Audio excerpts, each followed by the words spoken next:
No interior de São Paulo, a Polícia Federal descobriu uma fábrica clandestina que produzia fuzis em escala industrial. Disfarçada de uma empresa de peças aeronáuticas, máquinas de alta precisão fabricavam armas de guerra.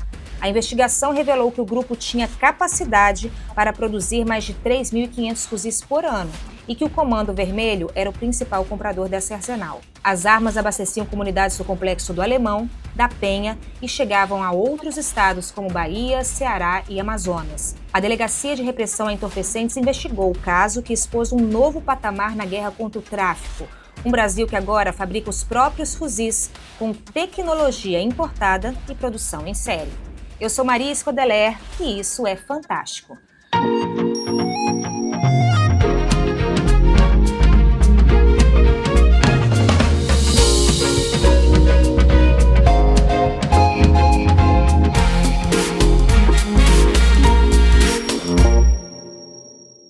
Neste episódio, nós recebemos os repórteres do Fantástico, Mohamed Saig, Carlos Delanoy e o delegado Samuel Escobar, da Delegacia de Repressão a Entorpecentes, que chefiou essa investigação. Muito obrigada pelo tempo de vocês. Doutor, eu vou começar com uma pergunta para o senhor. Qual que é a gravidade da descoberta dessa investigação de que o Brasil agora fabrica fuzis já em escala industrial? Boa noite a todos. A investigação demonstrou, que as organizações criminosas estão alcançando um novo patamar. Estão alcançando tecnologia de ponta, de alta precisão, para fabricarem as próprias armas, independentemente da transposição de fronteiras. O que demonstra que as organizações hoje têm a capacidade de se armar dentro do nosso próprio país, independentemente do traficante que vai na fronteira e traz 10, 20 fuzis. Tanto é que nessa fábrica de Santa Bárbara do Oeste, quando foi realizada a prisão de 2 integrantes dessa organização, haviam mais de 150 fuzis montados, já preparados para distribuição, além de mais de 30 mil peças de armas. Ou seja, é uma magnitude inédita no país. Isso nunca foi visto antes. A gente tem relatos de montagem de armas, em fundo de garagem, vamos dizer assim, com impressoras 3D, ou em pequenas casas, o que não é o cenário, né? Foi demonstrado que era uma planta industrial, com diversas máquinas de alta precisão que custam milhares de reais. Então, é um alto investimento a favor do crime organizado. E torna mais acessível, mais fácil o acesso a essas armas, né? Não precisa mais passar pelas fronteiras, está muito mais acessível às facções. Não, exatamente. Com as operações recentes da Polícia Federal, teve uma operação na Bahia, Operação da Corvo, que foi a fundo no tráfico internacional de armas, no Paraguai, e demonstrou que realmente, à época, o Paraguai era o grande fornecedor de armas para o Brasil. Foram diversas pessoas presas. Após isso, viu-se que o Paraguai teve uma restrição enorme por parte dos outros países, né? E com isso, a gente não vê mais aquela. Além de não vermos mais os traficantes trazendo tantas armas do Paraguai, houve um fortalecimento das fronteiras, tanto pela Polícia Federal quanto pela PRF. Então, o que aconteceu? As organizações criminosas mudaram o modus operandi, viram essa questão de montar a própria fábrica dentro do país uma forma de facilitar o acesso a essas armas. Antes já era produzido esse tipo de arma no Brasil, mas de forma artesanal? A gente tem notícias de que eram produzidas armas em 3D, pequenas peças, né? Não era o fuzil por completo, ao contrário do que a investigação mostrou. A capacidade dessa organização era uma capacidade altíssima, como eu comentei, né? Era uma planta industrial com mais de 11 máquinas de custo de 300, 500, 600 mil reais cada uma, entendeu? Agora, Lanoy, que tipo de efeito a chegada desses fuzis tem nas comunidades e na violência nas ruas Como é que a gente vê o impacto dessa fabricação nesses recentes acontecimentos aqui no Rio de Janeiro? Olha, as autoridades de segurança pública têm levantamentos e também como o Instituto Sou da Paz que mostram que nos últimos anos, de 2019 a 2023, esse número de fuzis aumentou pelo menos 11 ou 12%. Isso tendo em vista que já em 2019 o número de apreensões era já muito mais elevado que anos anteriores. Então, o fuzil é associado sempre à ocupação de território. E quando a facção tem em uma comunidade 200 e 300 fuzis, significa que o poder público é quase impossível para as autoridades, a menos que se realize uma operação, como aconteceu esta semana, entrar numa comunidade para contestar esse poder paralelo. Então, o grande desafio que se coloca hoje é o que fazer diante de tamanho poder militar das facções criminosas, especialmente no Rio de Janeiro. Mohamed, o que se sabe do envio dessas armas para outros estados do Brasil? Olha, Maria, diversas investigações que a gente tem acompanhado da Polícia Federal, enfim, das autoridades de segurança, especialmente no Rio de Janeiro, já vem mostrando que lideranças do próprio Comando Vermelho em outros estados estão se abrigando nas comunidades e principalmente nos complexos do Alemão e da Penha e alguns também ali na região da Rocinha.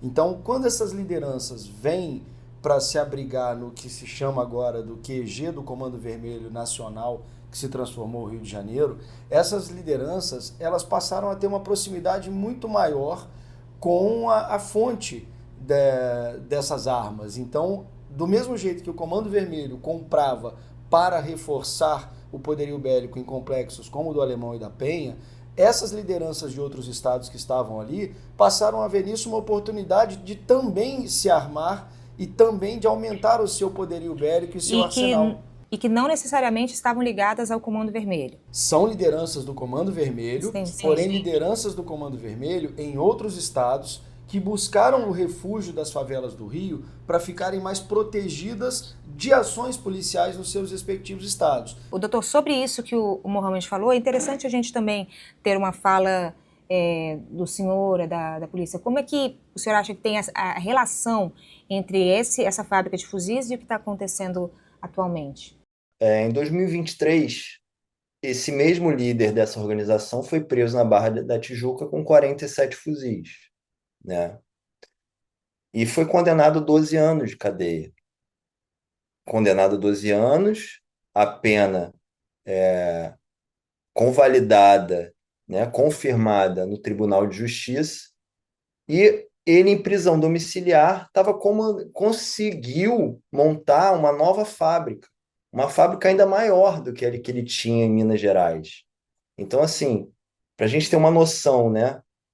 Ele com 47 fuzis na Barra da Tijuca, tá? Com certeza ele já estava mandando esse arsenal há muito tempo antes para as comunidades aqui do Rio de Janeiro, armando as facções criminosas. Ele consegue, mesmo condenado, montar uma nova planta industrial, maior ainda que ele tinha na fábrica de Minas, e com isso conseguir mandar ainda mais fuzis aqui para o Rio de Janeiro, não só para o Rio, para outros estados também. O que a gente via 10 anos atrás, que era muito difícil, não vou dizer raro, mas assim, era bem difícil você ver uma apreensão em larga escala de fuzis em outros estados que não o Rio de Janeiro, hoje em dia já está se tornando comum. E isso demonstra que o que a facção criminosa carioca já está com certeza consolidada nos outros estados, já está dominando território em outros estados, seja pela própria facção, seja por acordos com outras facções criminosas, entendeu? As investigações apontaram que o principal comprador era o Comando Vermelho, mas tem outras facções também nessa lista. Sim, ele não era um fornecedor exclusivo dessa facção criminosa. O negócio dele, vamos dizer assim, era vender armamento, independentemente de quem seja. A demanda era muito maior pela principal facção criminosa, né? A gente tem uma estimativa de inteligência que forneceu para o Rio de Janeiro ao menos 1.000 fuzis aqui para o estado do Rio de Janeiro, tá? E a fábrica, de fato, tinha capacidade para produzir mais de 3.500 fuzis ano. Exatamente. Como que, com essa estrutura toda, como que essa fábrica conseguiu se manter ativa utilizando essa tecnologia de ponta toda até essa descoberta? Então, era uma fábrica de fachada. Você olhava de fora, você achava que era uma. E estava num setor industrial, não estava dentro de uma comunidade, dentro de um, vamos dizer assim, de um lugar ermo. Estava num local industrial. Então, assim, ele alugou um galpão, montou a fábrica. E ali ele dizia que era uma fábrica de montagem de peças aeronáuticas, enfim. Ele comprava esse aço, que é um aço especial para fazer, tanto aço quanto alumínio, né? E com isso ele fazia essa usinagem toda dizendo que era uma fábrica que produzia peças aeronáuticas. Só que não, a gente sabe que de fato não era isso, entendeu? Nunca produziu nada para aeronáutica, Não, era só realmente armas. só Nem armas, só armas. Ele, o princípio dele, né? Ele era um empresário, né? Tinha uma empresa, né? De montagem de portas e esquadrias de alumínio, e ele viu com uma oportunidade, com o know-how que ele tinha, com o equipamento que ele tinha, ele conseguiu angariar algumas pessoas, montou essa organização, teve contato direto com um terceiro que fazia essa ligação entre ele e as lideranças do Rio de Janeiro e conseguiu montar um negócio. E o que acontece? Como a gente estava falando, né? A primeira fábrica dele era em Minas Gerais, do lado do Rio de Janeiro. O traficante, o líder da comunidade, o líder da facção, ele não precisava ir até a fronteira, fazer negócio, seja no Paraguai, seja nos Estados Unidos, para conseguir o armamento. Estava do lado dele. E a gente sabe que na prisão em flagrante dele com os 47 fuzis, foi achado um contrato de locação de um galpão em Guaratiba. Ou seja, a gente tem estimativa que a gente tem a ideia de indícios de uma possível montagem no Rio de Janeiro. Só que com a prisão, esse plano se esvaiu, né? Aí o que acontece? Ele, para fugir do holofote Rio de Janeiro e o holofote Minas, ele consegue um galpão numa zona industrial no interior de São Paulo e ali ele monta uma nova fábrica, maior do que a fábrica de Minas. Doutor, qual é a origem dessa investigação? A Polícia Federal, principalmente a Delegacia de Repressão a Drogas da Polícia Federal do Rio de Janeiro, trabalha muito com inteligência. E a gente tem uma questão que são fontes humanas, sejam fontes humanas, seja o trabalho de inteligência. Através dessas fontes humanas, a gente consegue levantar alguns dados e tentar corroborar essas informações que nós recebemos. E assim, a gente começou esse trabalho com uma fonte humana, começamos a fazer diligências, levantamentos em campo, e a gente conseguiu ver que tinha alguma coisa estranha naquela localidade. Agora, pela experiência de vocês, uma pergunta aberta a todos. Esse caso revela um Brasil que não apenas consome, mas fabrica armas de guerra. Como que essa descoberta muda a forma de atuação do tráfico e também do crime organizado? Essa é uma pergunta, eu acho, tão importante, né? Porque essa fabricação de armas de guerra num centro industrial próximo a uma grande metrópole como São Paulo e Campinas, mostra uma série de detalhes que facilitam demais esse tipo de crime feito à frente, né, bem diante dos olhos de todo mundo, mas ao mesmo tempo sem que ninguém saiba. Você tem uma série de comunicações entre o chefe dessa organização criminosa e uma parte e um correspondente nos Estados Unidos. Ele, ao mesmo tempo que ele manda peças via correio, esse chefe se comunica com fornecedores nos Estados Unidos e até na China, e através de correio você tem acesso a programas de computador, você tem a comunicação com uma série de profissionais que estão ali ajudando a indústria a produzir armas muito sofisticadas, porque se você, e o delegado pode confirmar isso, mas até hoje o que se via com relação à fabricação de fuzis, na verdade, eram pessoas muito habilidosas, né? São os armeiros que ficam ali montando como se fossem pequenos monstros e criando fuzis a partir de pedaços e de peças e tal. No caso, aí a gente está falando de equipamentos muito sofisticados, computadorizados, que fazem um processo de usinagem, ou seja, é bom explicar isso, que não são maquetes, não são impressões 3D. É um processo industrial muito semelhante ao feito nas fábricas originais da Europa e dos Estados Unidos. Então, são, como disse o delegado, são peças completas feitas numa região industrial durante quase 2 anos, sem que ninguém percebesse. O Fantástico vai mostrar no domingo uma sequência de imagens dentro da fábrica, aquela de Belo Horizonte, onde o que a gente vê, na verdade, é a rotina de uma fábrica qualquer, quando, na verdade, o dono da fábrica recebe provavelmente representantes das facções, negocia, ali eles testam o produto, fazem a embalagem, carregam, seja num carro ou numa moto, mandam embora, e é um processo de dia e noite que eles estão ali trabalhando, aliás, com tudo filmado por eles, com câmeras mostrando toda a produção industrial, e alimentando essas organizações criminosas como se fosse mais uma indústria. E, na verdade, é uma indústria sofisticada, mas criminosa, né? Então, a questão que se coloca é até que ponto essas facções, né, alcançaram esse poder, né, não só de assustar a população, de enfrentar a polícia, mas também de se imiscuir, digamos assim, nos negócios, nas empresas, montar uma indústria, né? Um trabalho muito semelhante ao que acontece, por exemplo, na máfia. Então, de fato, as facções hoje têm uma complexidade que torna o enfrentamento provavelmente muito maior, não é isso, delegado? Não, com certeza.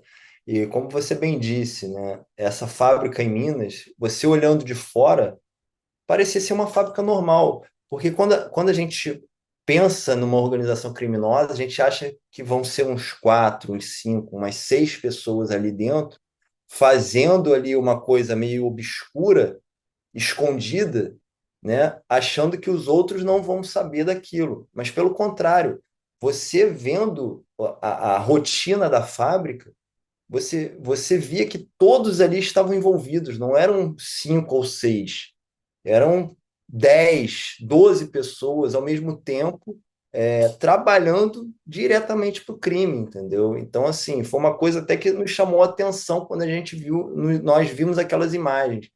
E não diferentemente da fábrica de Santa Bárbara do Oeste, tá? Eram pessoas que sabiam o que estavam fazendo, pessoas qualificadas, pessoas que tinham know-how, não eram pessoas que não tinham habilidade. Pelo contrário, eram pessoas formadas, tinham engenheiros, tinham técnicos em usinagem, então eles estavam sabendo de fato o que eles estavam acontecendo ali, eles sabiam de fato o que estavam fazendo. E eu acho que isso tudo são respostas interessantes que estão sendo dadas, porque mostra que já não é mais um combate ao tráfico de drogas e de armas feito, como costumou-se a dizer, só nas favelas. Não, essas investigações, elas surpreendem porque, como já existia o ditado de que quem mais lucra com o tráfico mora na frente da praia, ou enfim, leva uma vida de luxo, e isso comprova que, de fato, quem mais lucra com isso são pessoas que não têm esse estereótipo de quem mora numa comunidade, de quem está ali com uma arma na mão. Então, muitas vezes, é o empresário, é o cara que está posando de empresário, morando num condomínio de luxo, e é o cara que fabrica fuzil no Brasil hoje. Então, isso é muito interessante, e isso desconstrói uma narrativa que há muito vem sendo usada por forças estaduais de que o problema está nas fronteiras.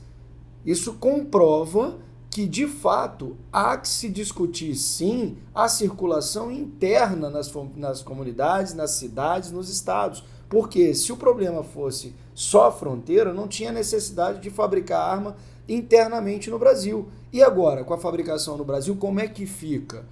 Como é que está esse trabalho de fiscalização? Porque ainda que essas armas sejam fabricadas no Brasil, elas são transportadas até as comunidades. Então, há que se discutir, sim, esse trabalho de monitoramento interno das forças estaduais também, juntamente com as forças federais, mas não só olhando para a fronteira, e sim para o interior das cidades.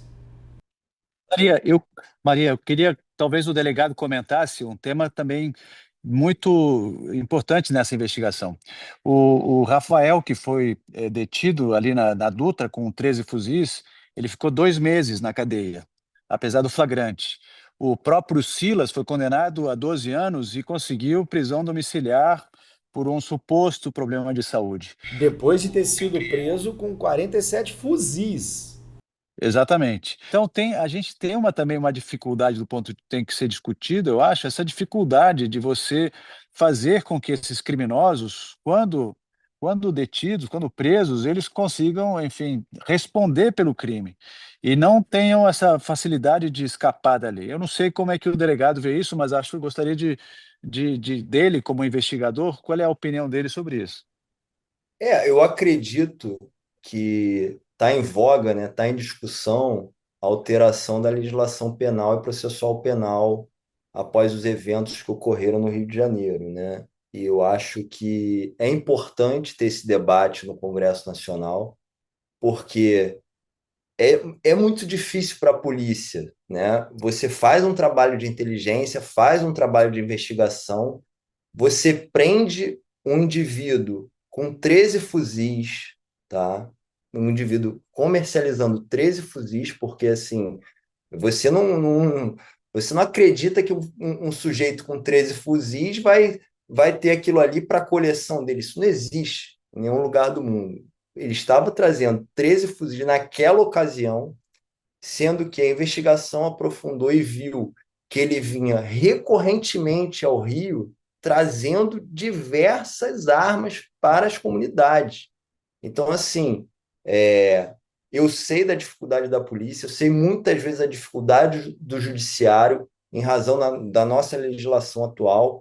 Então, assim, cabe a discussão no Congresso Nacional de vermos uma forma de melhorar a legislação, porque, assim, por exemplo, o principal investigado, condenado a 12 anos, em prisão domiciliar e conseguiu montar uma nova fábrica muito maior, entendeu? E, assim, eu cravo aqui, eu afirmo, ele era o maior fornecedor de armas do Brasil. Não tem ninguém igual a ele. Aqui dentro do Brasil não tem ninguém. Vocês podem pesquisar, podem procurar. Não tem ninguém. A investigação mostra isso. 30 mil peças. 30 mil peças dentro da fábrica de São Paulo. 150 fuzis naquela ocasião. Fora os fuzis que ele mandou para cá. Quem já fez isso?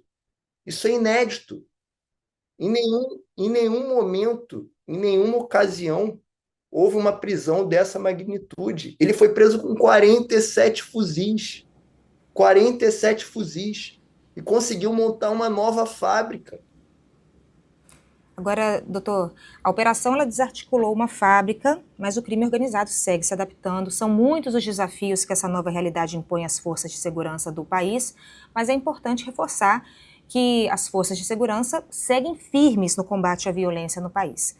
Eu queria parabenizar o trabalho de vocês frente a essa investigação e também seguindo e também se atualizando para esses novos desafios. Eu agradeço a oportunidade de estar aqui participando, né, desse debate, conversando com vocês. Eu agradeço imensamente a equipe toda de investigação, que foram meses árduos de trabalho, meses árduos de acompanhamento, trabalho incessante da equipe toda como um todo. Agradeço ao MPF, que foi um órgão auxiliar, um órgão que foi parceiro nessa investigação, em nome do Dr. Fernando Aguiar, que é o procurador responsável pelo caso.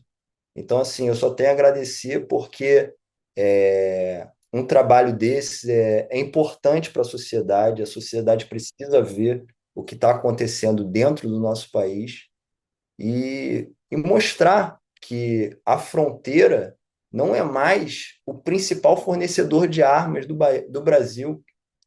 Esse mito acabou, está aí. O inquérito está relatado, os autos estão lá. Eu digo e afirmo, ele era o maior fornecedor de armas do Brasil. Não só fornecedor, fabricante. Fabricante. É o crime organizado e profissionalizado. Agora, muito obrigada também pela participação do Mohamed, do Carlos Delanoy e pela matéria de vocês, por toda essa investigação. Gente, nesse domingo, essa reportagem, acho que ela é muito importante porque ela mostra em detalhes como funcionava essa indústria e como ela representa realmente um passo à frente do crime que precisa ser enfrentado. Então, no contexto todo dessa mega operação dessa semana, acho que é uma matéria didática, uma matéria relevante, uma reportagem que pode iluminar talvez o caminho das autoridades e da sociedade para enfrentar o crime. Obrigado a você, Maria. Muito obrigado pela participação. Eu acho que, como a gente conseguiu mostrar na reportagem, tá claro que o Brasil agora fabrica fuzil dentro de casa e isso tem que ter um impacto, já está tendo, mas é importante que isso se espalhe pelas outras autoridades no Brasil afora, para que se modifique, inclusive, a forma de trabalhar diante do que se descobriu. Então, eu acho que é importante usar o que se sabe agora desse novo modus operandi, dessa nova forma de agir das organizações para se armar, porque essa descoberta, a conclusão dessa investigação da Polícia Federal, ela vai auxiliar num novo modelo de combate ao crime organizado, ao tráfico de armas, que está impactando de maneira muito direta na violência nas ruas, não é só nos grandes centros. O fuzil hoje já chegou em todos os rincões do Brasil. Eu estou gravando esse podcast aqui no Amazonas depois de ter percorrido a antiga Rota dos Solimões. Eu estou chamando de antiga porque ela está tão patrulhada atualmente, inclusive com o uso de tecnologias, que a gente está vendo que já estão sendo necessários outros elementos, outras artimanhas para driblar esse trabalho operacional das forças de segurança para combater o crime organizado. Então eu acho que a gente tem aí com isso um avanço do trabalho da polícia e ao mesmo tempo o reconhecimento da necessidade de se aprimorar cada vez mais pelo desafio. Parabéns a todos vocês, trabalho de reportagem, trabalho de investigação e também obrigada aos nossos ouvintes. Essa edição teve a supervisão de Perla Rodrigues e edição de Letícia Mâncio. Até a próxima, aqui no nosso Isso é Fantástico.